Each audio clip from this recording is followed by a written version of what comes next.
नमस्कार, मैं हूं आशुतोष। आप देख रहे हैं टेलीकास्ट न्यूज़। भारत की राजनीति और उसमें भी खासकर बिहार की राजनीति आखिरकार जात पात से अलग कैसे हो सकती है। चाहे कोई प्रधानमंत्री हो या किसी राज्य का मुख्यमंत्री हो, वो अपनी जाति व्यवस्था को लेकर काफ़ी सतर्क और सजग रहता है। कुछ ऐसा ही नज़ारा एक बार फिर बिहार की राजनीति में देखने को मिल रही है।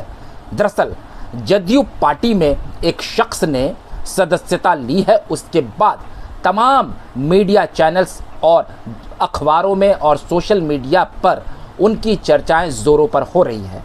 ख़ास तौर से अगर हम बिहार की राजनीति की बात करें, ऐसे तो अब जदयू पार्टी जो है वो राष्ट्रीय स्तर पर भी बहुत ज़्यादा सुर्खियां बटोरती है, क्योंकि उसके समर्थन से ही केंद्र की सरकार भी चल रही है।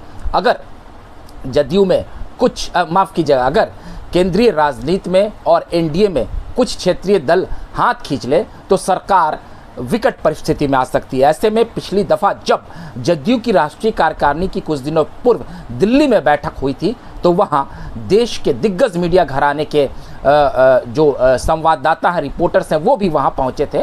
वो अब नीतीश कुमार की एक एक प्रतिक्रिया जानना चाहती है। हालांकि पहले भी नीतीश कुमार देश की राष्ट्रीय राजनीति में काफ़ी बड़ा दखल रखते हैं। ऐसे में उनकी पार्टी के बीच में क्या कुछ घटनाक्रम हो रहा है, उस पर सभी की पैनी निगाह रहती है। दरअसल हम बात कर रहे हैं एक शख्स की जिनका नाम है मनीष वर्मा। मनीष वर्मा कौन है? मनीष वर्मा एक पूर्व आईएएस अधिकारी हैं। जी हाँ, एक पूर्व आईएएस अधिकारी होने के साथ साथ ये नीतीश कुमार के गृह जिले नालंदा से ताल्लुक़ रखते हैं और साथ ही उनके स्वजाति है यानी कुर्मी जाति से आते हैं। ऐसे में जो जाति व्यवस्था का एक राजनीति के अंदर जो एक रोड मैप होता है या एक समीकरण होता है या आप उसके कह सकते हैं एक व्यवस्था होती है, उसमें मनीष वर्मा काफ़ी फिट बैठते हैं।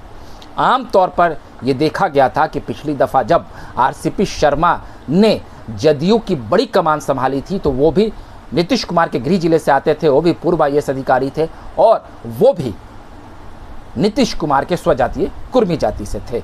लेकिन राजनीति में अगर देखा जाए तो जात पात से ऊपर उठकर बहुत कुछ नहीं सोचा जाता है। पहली प्राथमिकता जात होती है, उसके बाद जो आपके अंदर की गुणवत्ता होती है उसको लेकर बातें की जाती है। चलिए अब हम सीधे मुद्दे पर आ जाते हैं कि आखिर मनीष वर्मा की इतनी चर्चा क्यों हो रही है, क्योंकि हाल के दिनों में जदयू पार्टी के उत्तराधिकारी को लेकर काफ़ी चर्चाएं जोरों पर थी।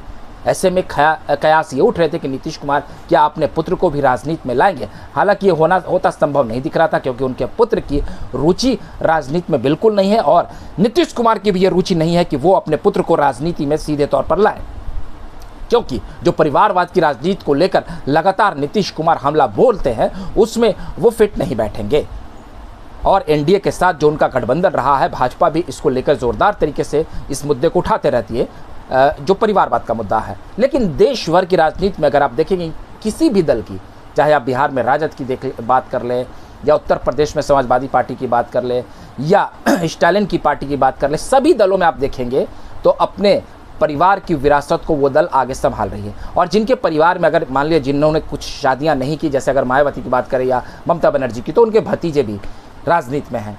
तो इस तरीके से जो परिवार का कोई शख्स होता है, लेकिन मनीष वर्मा नीतीश कुमार के क्या परिवार के कोई शख्स लगते हैं? बिल्कुल नहीं। लेकिन एक ऐसी कयास उठ रही है, एक ऐसी बातें चर्चाओं में है कि नीतीश कुमार के दूर के रिश्तेदार मनीष वर्मा लगते हैं। तो ऐसे में जाति के साथ साथ उनके परिवार का रिश्ता भी जुड़ रहा है।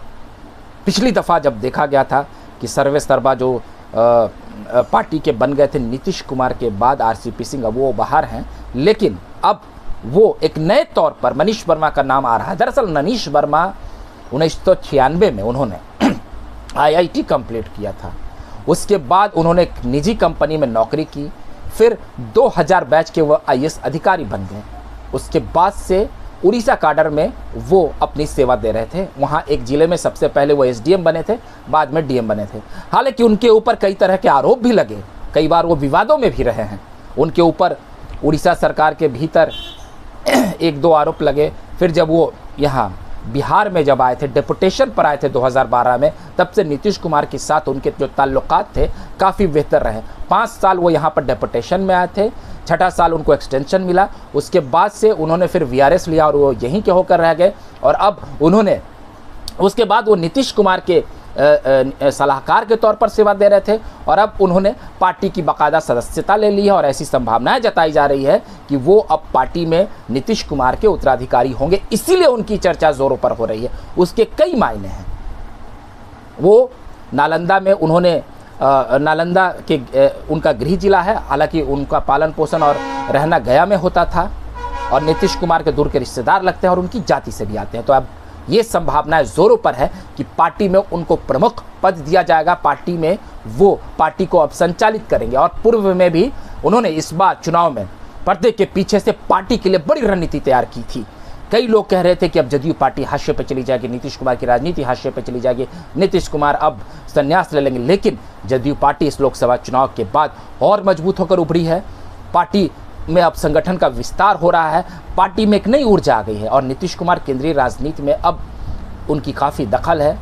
नरेंद्र मोदी को नीतीश कुमार की ज़रूरत है, नीतीश कुमार को भी नरेंद्र मोदी की ज़रूरत है। और जिस तरीके से जदयू पार्टी को राष्ट्रीय स्तर पर फैलाया जा रहा है, उसको लेकर संजय झा को भी कार्यकारी अध्यक्ष बना दिया गया है। तो आने वाले समय में अब जदयू के भीतर मनीष वर्मा का रोल बड़ा होगा। मनीष वर्मा पे कुछ आरोप भी लगे। जब वो पूर्णिया में डीएम थे तो चुनाव में गड़बड़ी का उन पर भाजपा ने आरोप लगाया था। फिर जब पटना में वो डीएम थे तो यहाँ रावण वध के दौरान एक भगदड़ मची थी जिसमें कई लोगों की 33 लोगों की जान गई थी, सरकारी आंकड़ा है। उस वक्त उनको डीएम पद से भी हटा दिया गया था। जीतन राम मांझी कुछ दिनों के लिए मुख्यमंत्री बने थे, नीतीश कुमार उनको मुख्यमंत्री बना था।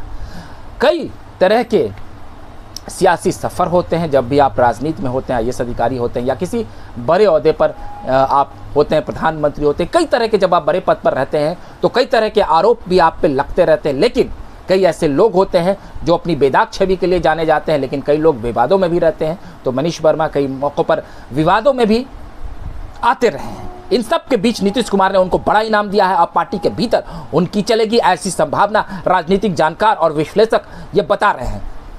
मनीष वर्मा ने खुले तौर पर अब सदस्यता ली है और कई बातें कही है। उन्होंने कहा है कि पार्टी में पहले मैं नीतीश कुमार के दिल में था और अब दल में हूँ, दल के लिए तमाम तरह के काम करूँगा।